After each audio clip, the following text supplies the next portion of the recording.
Hello everyone, welcome to our channel Vidhik Adhyayan. आज जो हम विधिक अध्ययन चैनल में जो डिस्कस करने वाले हैं, लॉ का जो टॉपिक डिस्कस करने वाले हैं वो है छत्तीसगढ़ लैंड रेवेन्यू कोड 1959, यानी छत्तीसगढ़ भू राजस्व संहिता 1959। यह सब्जेक्ट क्यों इतना इंपॉर्टेंट है, क्यों ये सब्जेक्ट हमको पढ़ना है, क्यों केवल छत्तीसगढ़ के सिनारियों में ही इसे पढ़ा जाता है, क्यों ऐसा है कि लैंड रेवेन्यू कोड को आप इतना इंपॉर्टेंस देते हैं। उसका कारण है कि जो लैंड रेवेन्यू जो सिस्टम है, it is actually affected by the state mechanism. State में कौन सी जो क्रॉप से कितनी होती है, स्टेट में ज्योग्राफिकल कंडीशंस अलग अलग होती हैं। इसीलिए ये जो पर्टिकुलर जो सब्जेक्ट है, एंट्री 2 में, मतलब शेड्यूल 7 ऑफ इंडियन कॉन्स्टिट्यूशन में एंट्री 2 यानी स्टेट लिस्ट की सब्जेक्ट में फॉल करता है आपका लैंड रेवेन्यू के जो सब्जेक्ट मैटर्स होते हैं। यानी स्टेट गवर्नमेंट के पास ये मैटर होता है कि वो इन पे रूल्स एंड रेगुलेशंस बना सके, और इसी का यूज करते हुए छत्तीसगढ़ लैंड रेवेन्यू कोड बनाया गया।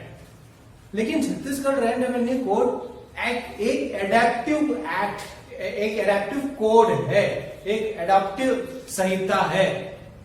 ये एक्चुअली मध्य प्रदेश से इन्फ्लुएंस है, या फिर हमने वो बिल्कुल उसी का एक्ट अडॉप्ट किया है। लेकिन क्या मध्य प्रदेश में भी ये पहले बना था? क्वेश्चन बहुत सिंपल है, नहीं बना। तो हमारे जो आंसर ये है कि हमारे जो ब्रिटिशर्स में, जब से ब्रिटिशर्स आए, उन्हें हमारे लैंड रिफॉर्म्स में बहुत सारे सिस्टम्स बनाए। लैंड रिफॉर्म्स या लैंड रेवेन्यू कलेक्ट करने के लिए उन्होंने बहुत सारे सिस्टम्स को स्टैब्लिश किया। उनमें से 3 मेजर सिस्टम थे।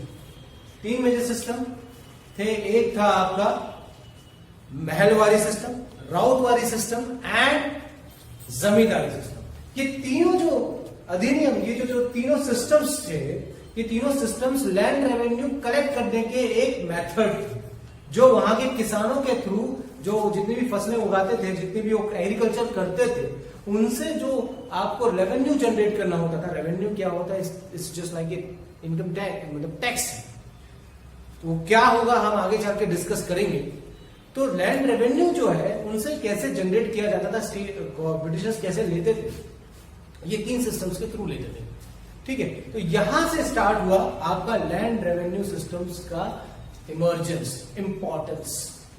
इसके अलावा एक बहुत ही इंपॉर्टेंट पर्सन थे ब्रिटिश गवर्नमेंट के, ब्रिटिश कंपनी के, उनका नाम था Lord Cornwallis. Lord Cornwallis was the first person to introduce the post of collector. Collector की जो पोस्ट है आपके में, जो लैंड रेवेन्यू को कलेक्ट करने के पर्पज से बनाया गया था, यानी रेवेन्यू कोड बनाया गया था, वो पहले लॉर्ड कॉर्नवालिस ने बनाया था। तो ये सारे जो प्रोसेस है ब्रिटिश गवर्नमेंट के लैंड रेवेन्यू और लैंड एक्सेसिबिलिटी के लिए जितने भी प्रोसेस की गई, वो उन सारे एफर्ट्स के कारण आपका लैंड रेवेन्यू सिस्टम का जन्म हुआ।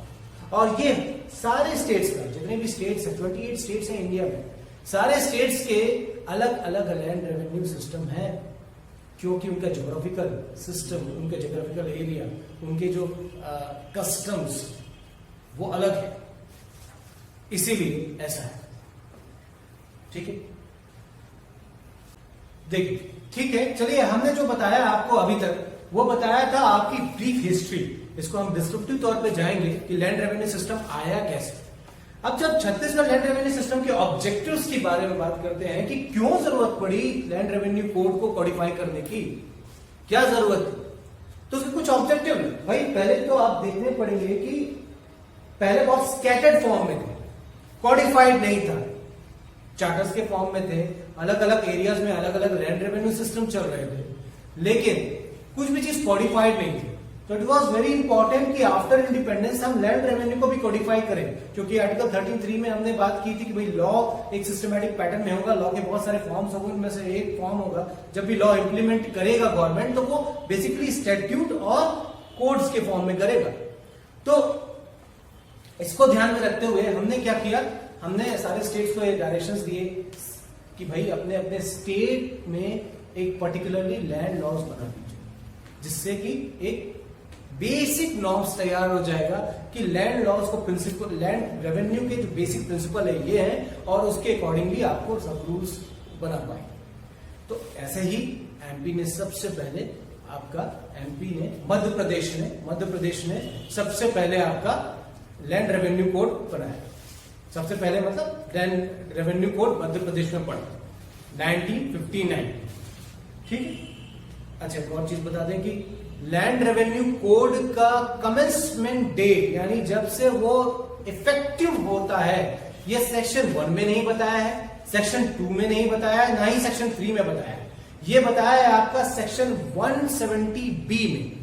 चाहे छत्तीसगढ़ का लैंड रेवेन्यू कोड देखिए, चाहे आप मध्य प्रदेश का लैंड रेवेन्यू कोड देखिए। ठीक है। उसका कमेंसमेंट डेट है वो है आपका 2 अक्टूबर 1959, जो कि आपके ऑफिशियल गेजेट में नहीं मिलेगा आपको, ये मिलेगा सेक्शन 170B। ठीक है। क्यों है? क्योंकि उसमें आपका एसेसिबिलिटी के बारे में बताया गया है, उसके में हम डिस्कशन करेंगे उसमें। ठीक है। तो आप ऑब्जेक्टिव के बारे में बात करते हैं कि लैंड रेवेन्यू कोड को बनाने की आवश्यकता क्यों पड़ी। उसके लिए सबसे बड़ी बात थी कि भाई आपको एक ऐसा कंसोलिडेटेड नियम चाहिए था, कंसोलिडेटेड रूल्स चाहिए था जो आपको लैंड रेवेन्यू के कलेक्शन को रेगुलेट कर सके। तो ये एक रीजन था। फिर लैंड रेवेन्यू, अगर आप लैंड रेवेन्यू को अगर एसेसिबिलिटी हो रही है, उसकी गणना हो रही है, तो उसको कलेक्ट करने के लिए कुछ ऑफिसर्स चाहिए। उनकी अपॉइंटमेंट कैसी होगी, उनके पावर्स क्या क्या होंगे, उनकी लायबिलिटीज क्या क्या होंगी, all these things are being discussed under this particular act. मतलब पहले लैंड रेवेन्यू, लैंड होगी, लैंड किसे कहा जाएगा ये बताया है लैंड रेवेन्यू में। फिर लैंड रेवेन्यू कब एसेस किया जाएगा, एसेस मतलब उसकी गणना कब की जाएगी। अब गणना होगी, गणना मतलब उसकी कैलकुलेशन होगी, तो कैलकुलेशन होगा तो उसको कैलकुलेट करेगा कौन? This will be termed as revenue officers. Revenue officers की हायरार्की क्या होगी, उनके पावर्स क्या होंगे, उनकी लायबिलिटीज क्या होगी। अब लायबिलिटीज आ गई तो उनकी लायबिलिटीज को चैलेंज भी तो आप करेंगे, तो चैलेंज किस स्तर तक, किस लेवल तक कर सकते हैं ये बताता है। फिर चैलेंज करने के बाद रूल बनाने का पावर भी तो होगा। रूल बनाने का पावर ये किसके हाथ में होगा? यानी टोटल आप देखें तो आप जब अपने प्रीएम्बल में देखते हैं कि it's all about land revenue, how you will regulate the system of land revenue in a particular area और इन ए पर्टिकुलर स्टेट। यही लैंड रेवेन्यू कोड का ऑब्जेक्टिव है। ठीक है दोस्तों, यहां तक हम समझ गए। आज हमने सिर्फ और सिर्फ ऑब्जेक्टिव के बारे में डिस्कस किया। ठीक है। ऑब्जेक्टिव केवल इतना नहीं है, जितने भी मैटर्स होंगे लैंड रेवेन्यू से संबंधित वो सारे ऑब्जेक्टिव इसमें आप इंक्लूड कर सकते हैं। इस एक्ट को अकेले कभी नहीं पढ़ा जा सकता, इस कोड को अकेले कभी नहीं पढ़ा जा सकता। इसके साथ लैंड एक्विजिशन एक्ट 2013 पढ़ना पड़ता है। ठीक है। ये हमेशा हमको ध्यान में रखना है कि ये एक्ट कभी भी अकेले नहीं पढ़ा जा सकता। इसके साथ फॉरेस्ट एक्ट भी आएगा और वो कुछ सब और इनएक्टमेंट्स आएंगे जिसके बारे में हम डिस्कशन समय समय पे करेंगे। Thank you.